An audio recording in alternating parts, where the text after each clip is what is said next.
But one, I don't know why it was, but we used to room together during our playing days, and we got into a habit of wrestling on the day of the game. We'd wrestle to tap out, right? And neither of us are wrestlers, so the only thing that we knew how to do was go for the neck, right? And you just squeeze until someone tapped out, and you'd cut off their air supply and we're going. Right, so I'm just laughing at the stupidity of a couple of wallabies on the morning of a game. Yeah.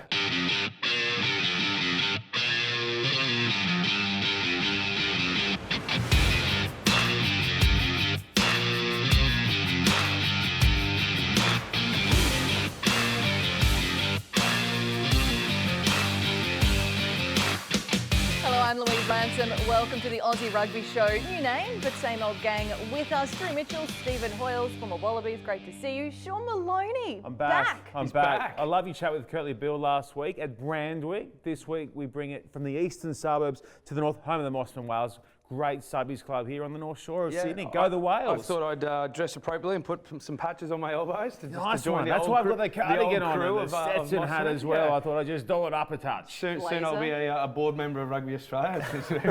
Am I allowed to say that? I don't know. Anyway, You just did. Good club though, hell of a club. Good clubhouse, and very Mosman of them to show everything they've achieved over their history of their club. Trophies galore and bit going on. Not hiding anything. Bit going on. Myself and Adam actually been doing a bit of training down here pre-COVID to try and get fit for, well, perhaps the Giltinis. Not for me, not for Adam, but no, they're a great club doing some great things. Subbies and shoot and superstart soon, Lou. Yeah, and Super Rugby across the ditch was great again on the weekend. The Crusaders going great guns, and the Blues, they're 2 from 2.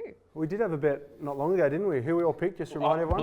Blues for me. Crusaders. I'm 0-2 at the moment. I've got a bit of work to do. The Chiefs went down against the Blues. How good was it though? That's the first game I'm guessing we're going to get into to start off with. Wet conditions, no problems. I had a crack from all over the park. I was loving every little bit of it. That's the big difference when I watch Super Rugby, the quality they play in wet conditions. I see when we get wet conditions, the quality game has never ever been the same. But over there, maybe because they train it, I don't know, but their skill set in wet conditions is phenomenal. Yeah, I mean, it was still a really high standard game, but it was obviously played a lot tighter. I mean, we heard Patrick Tuipulotu after the game talk about how it was just physical, combative. It was just about the big guys going head to head, and the game managers just sort of putting them in the right positions. And we saw late in the game, 20 minutes to go, Beauden Barrett gets shifted up to 10.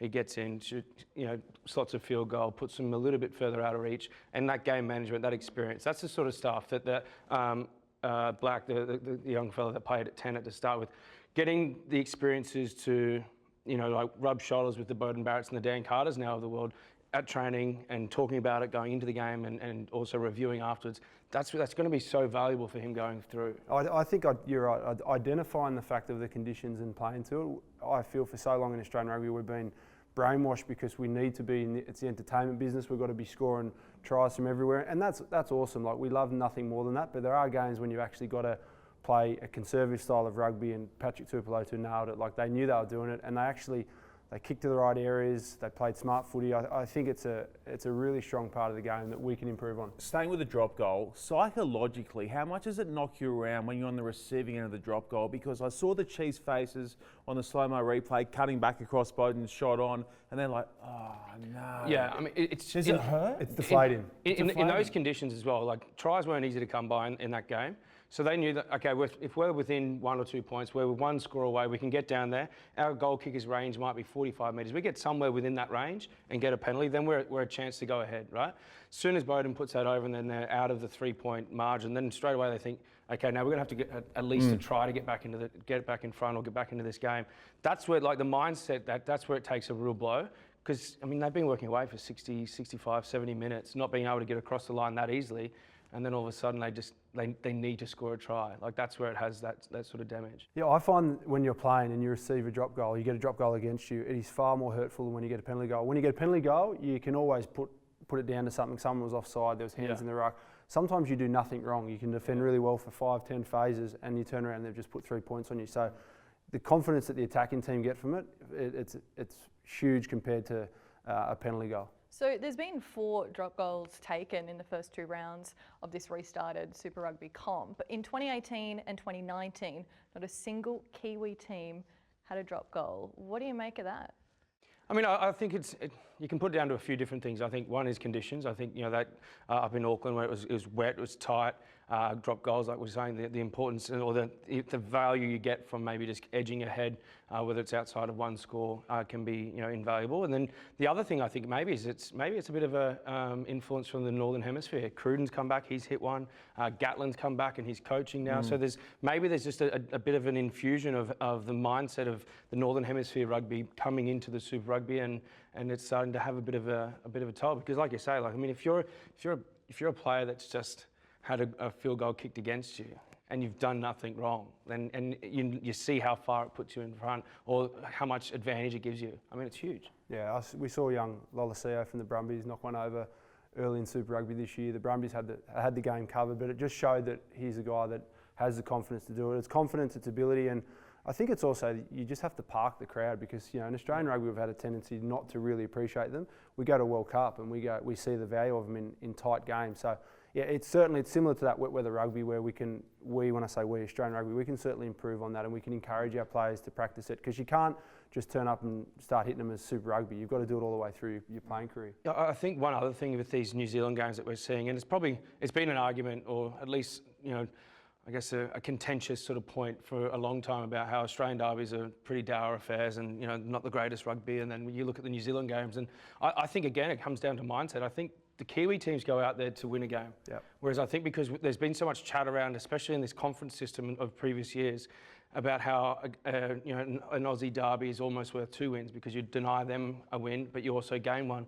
So I think sometimes we're probably guilty of going out with the mindset of trying not to lose. And I mean, it sounds funny, but the difference it can have in a mindset, it can really shift away the team players. And you see these Kiwi teams, especially even if it is, not necessarily the favourable conditions, it's wet or whatever, they're still going out there playing to win as opposed to worrying about losing. I tell you what, if an Aussie team comes out week 1 of Super Rugby and scores a try like the Crusaders did inside the first minute, where 8 guys handled the ball in the run up to, that's going to get us moving in the nice direction. Yeah, our man Sevi Reece. Sevi. You know what? I think you go back and look at that try. I love it when someone passes the ball early and then gets the ball back, because it just shows I've always thought a good pass is better than a good run, and Sevi Reece knew he was marked. Magic. He just passed it, dropped back in support, and great try. Yeah, great try. Great Sean. game. Well spotted. Go Crusaders. Yep. Well, from one great player like Sevi Reece to another, Kurtley Beale, he was on the show last week. We loved having him on, but he's no longer in Australian rugby, no longer with the Tars. That was been announced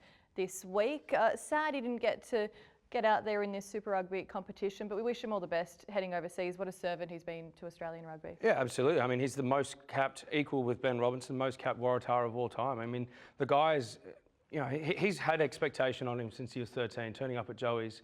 He's touted as a Waratah, as a Wallaby, and he's lived with that weight of expectation. Everyone always, we've seen the brilliance and the great stuff that he can do and that he still does.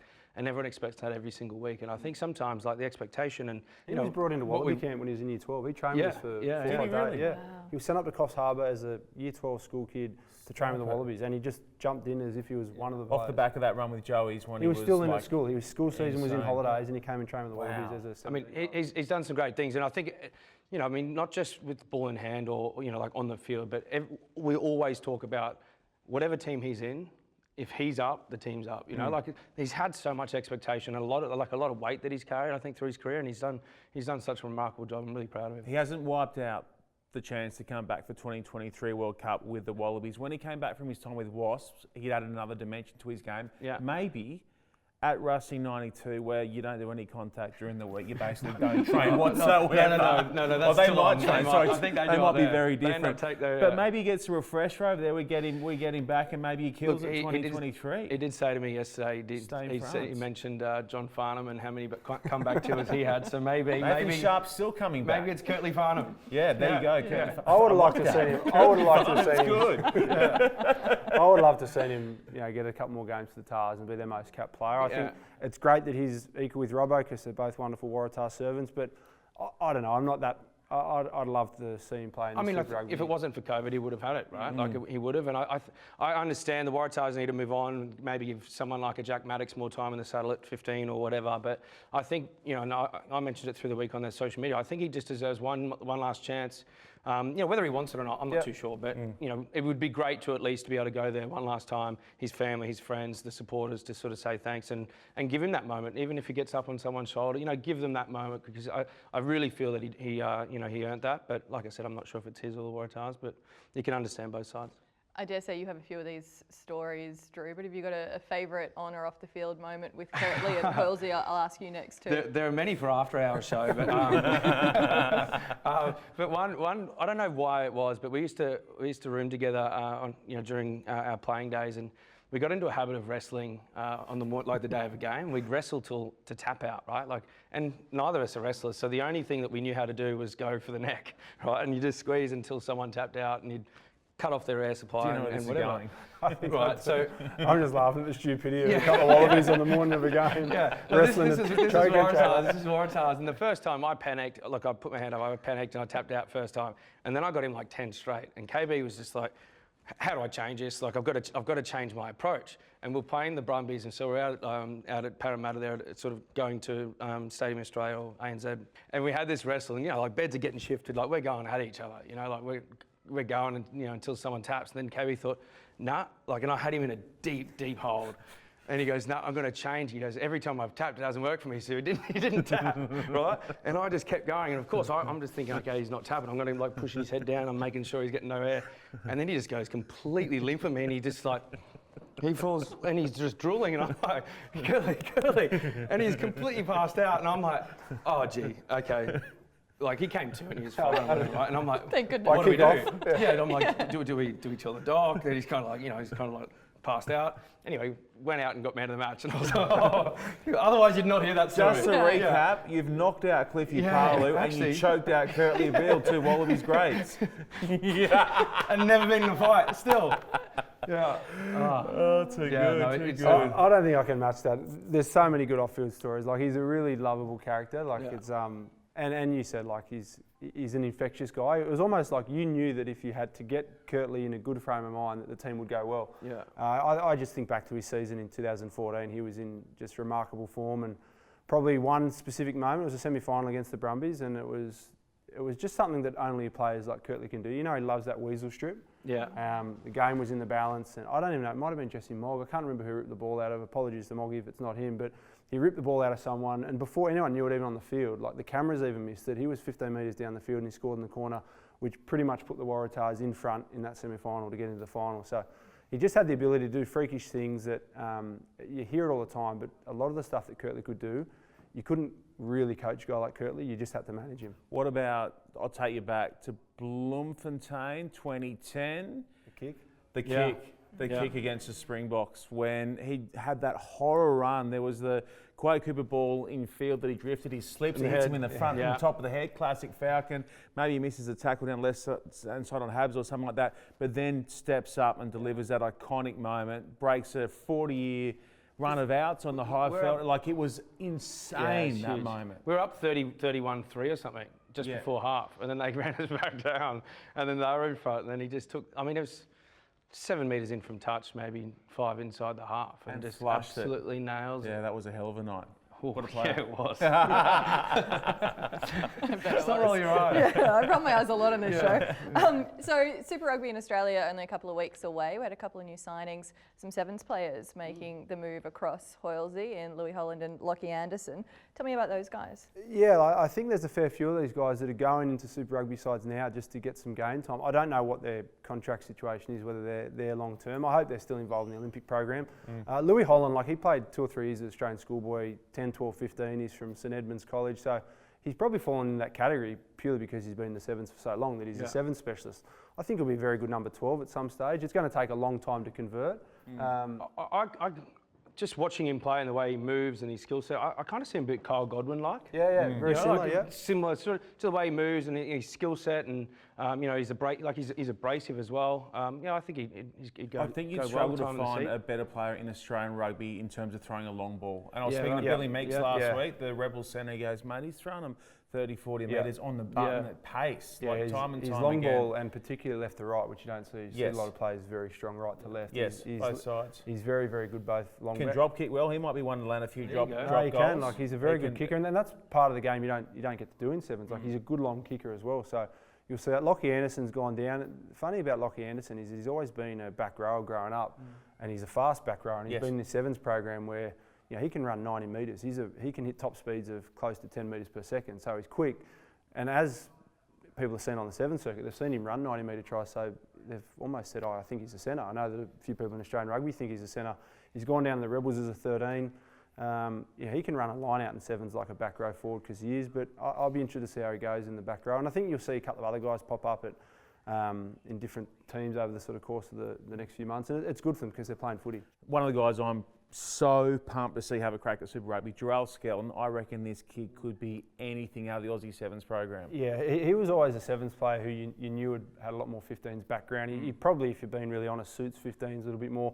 He loves putting shots on. He played for Randwick against Argentina last year. He's a back rower. Back rower, yeah. He played for Randwick against Argentina, and the Sevens released him for that game because it was a big game. And he played, I think he was allowed 20 minutes. And I remember just talking to him before the game and saying, just don't get injured.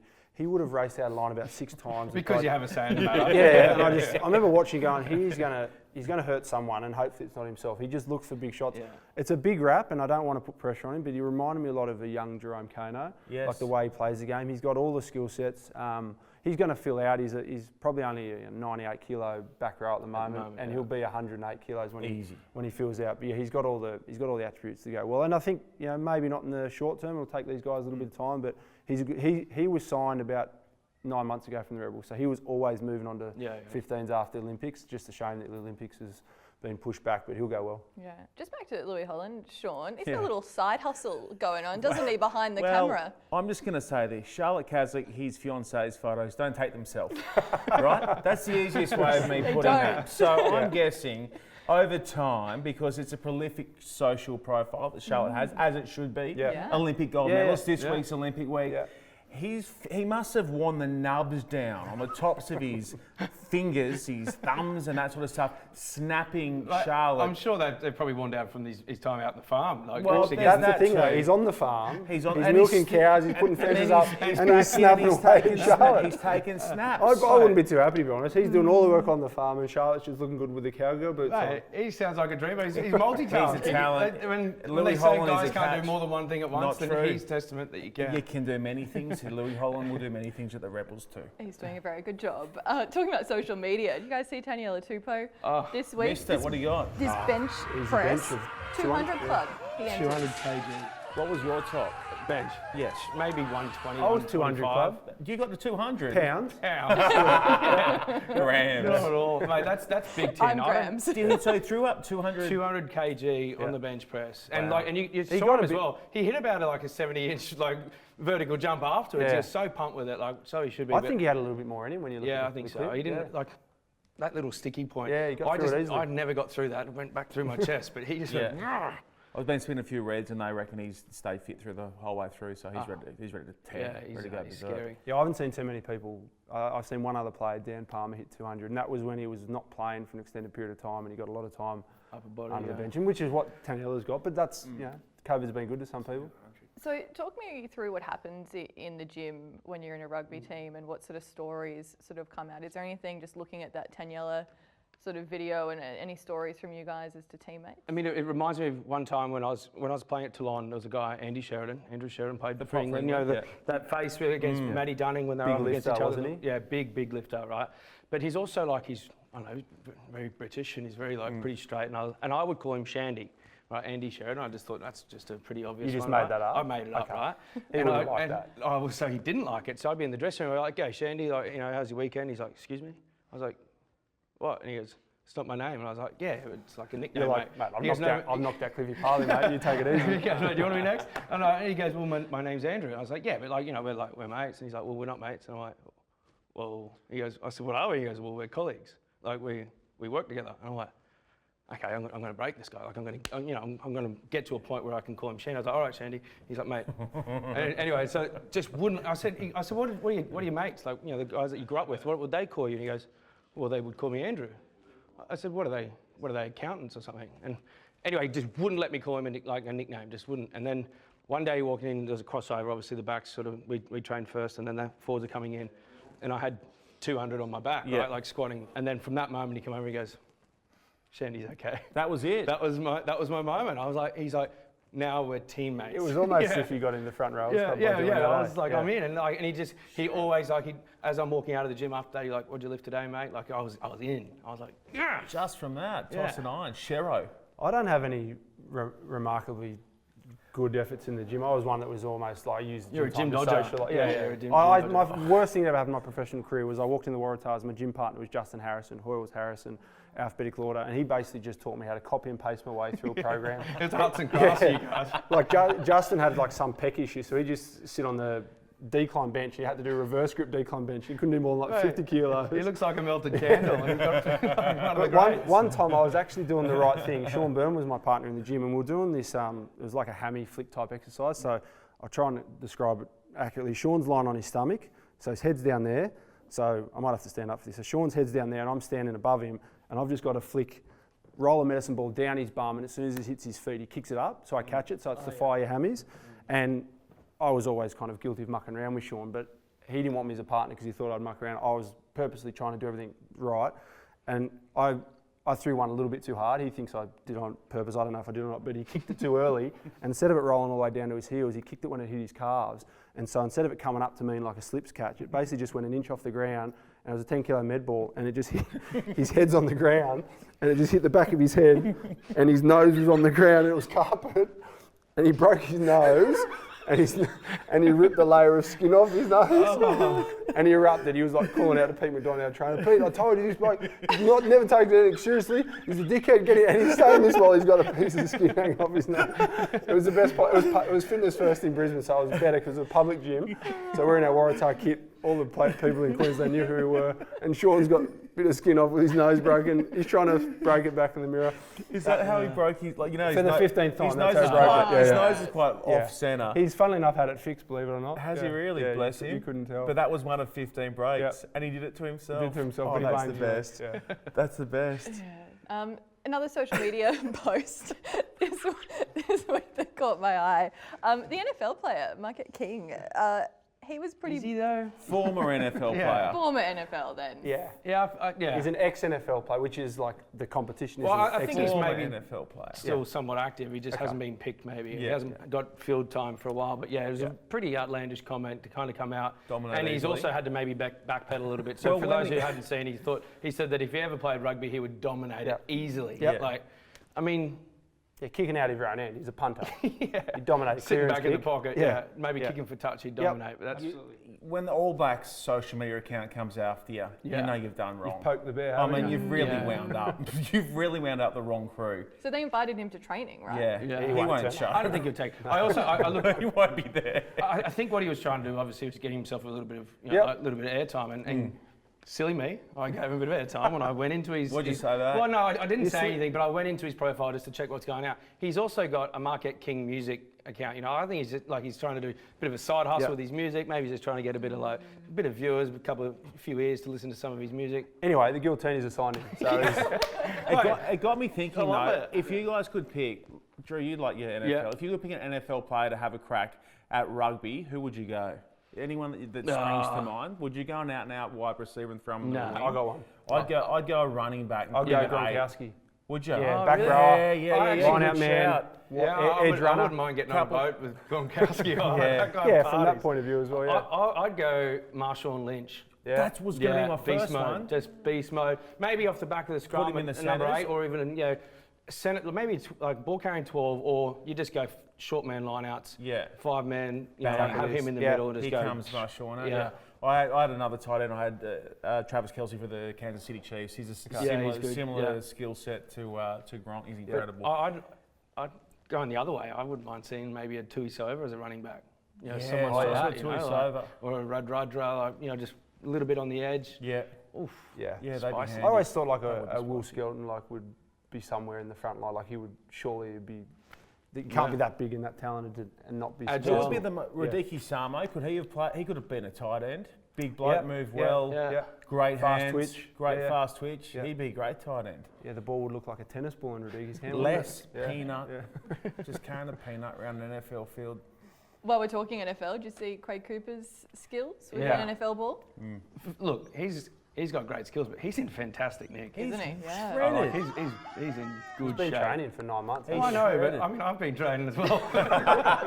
Training for what? And look, I can give you guys a selfie, but it's not going to look like Quade, I'll tell you that. Like, maybe, I don't know, maybe his nutrition's a little bit better, but he's gone on that carnivore diet, actually. I saw. Yeah, like, he's just eats he's meat. just meat, but Some coffee and meat. That's it, isn't it? I think It's like 2 steaks and for oysters, breakfast. yeah, and oysters. Oysters. I've Oysters. got So a he's fair bit of toe yeast in mine.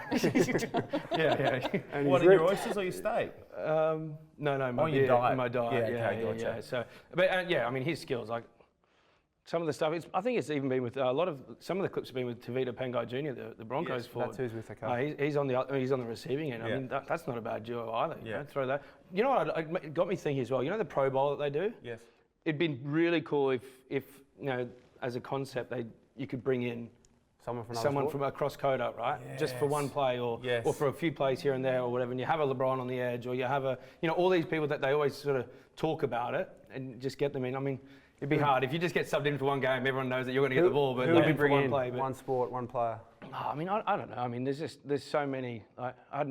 But it'd be cool for Quade to sit there and if he'd nail like maybe 3 or 4 options or something. He just goes in for one play, just one snap or a couple of snaps. I'd take George Gregan for a hole of golf. Would you? I'd take him to the tour and I'd say, tee it up, Grease, go nuts. Crease one for me, definitely. Yeah, he'd hold We had a it. bit of an issue when we played footy golf with Griggs, didn't we? Didn't go well. Yeah. Next. Didn't Is play. that a Matt story we played need to it. hear? Well, next time. We'll do it next time. long We'll do it story. next time. All right. Just showed Gregan's competitive instincts at the tender age of 40. Jordan-like. Just don't get him upset on the golf Sean course. lost the game of golf for him, and he's still not forgiven him, Still really. not forgiven him. Yeah, right. Yeah, Okay. still frosty. We'll talk about that Next in time, full next another time. time. Yeah. Guys, thanks so much for your company. Do you know the Nice. exciting thing? Next time we do this, we're going to be previewing the first week of the Australian Can't Super wait. Rugby Nice. Club. It's Brilliant. almost here, guys. Yeah. Drew Mitchell, Stephen Hoiles, Sean Maloney, thank you so much Thank for your you. company. Thank you for your company at home as well. This is the Aussie Rugby Show. We're talking all things union. Hope you can tune in next time.